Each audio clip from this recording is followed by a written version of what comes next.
حضرت عمر کسی نبود که توهین بکنه به فاطمه الزهرا.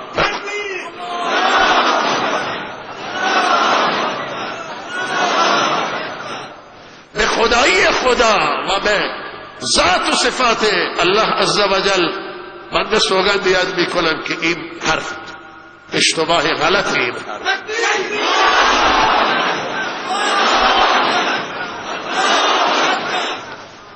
اینها ابوبکر صدیق یا عمر فاروق رضی الله تعالی عنهما از فرزندان خود، فرزندان حضرت نبی صلی الله علیه وسلم، حضرت رسول صلی الله علیه وسلم را ترجیح میدادند.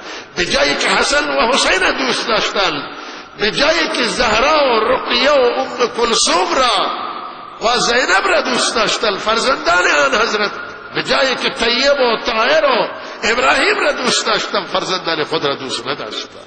این نتلا این همه صحابه اینطور بودند، ترجیح میدادند. حضرت ابوبکر یک مرتبه فرمود که قرابت آن حضرت را من از قرابت خود ترجیح میدم.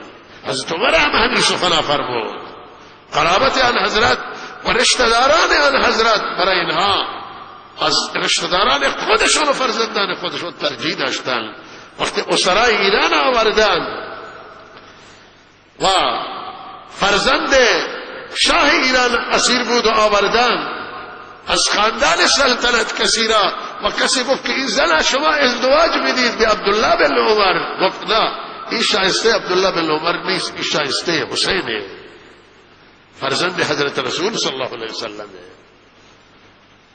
پادشاه ایران فرزند دختر پادشاه ایران برای فرزند آن حضرت شایسته، نه فرزند من.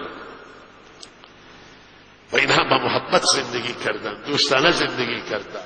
این بعدا این مسائل کسانی متاسفانه آوردند و القا کردند که مسلمانان میخواستن مقدر کنند، مسلمانان با هم اختلاف بیندازند. نبود در بین حضرت علی و حضرت عمر اختلاف نبوده، بین حضرت علی و حضرت ابوبکر اختلاف نبوده.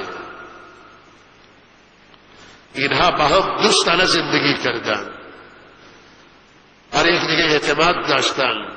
در تمام مشورت های خلفای راشدین حضرت علی رضی الله نقش فعال داشتند. اینا با هم جدا نکنیم، اینا را با هم بکنیم که اینا با هم زندگی کردن.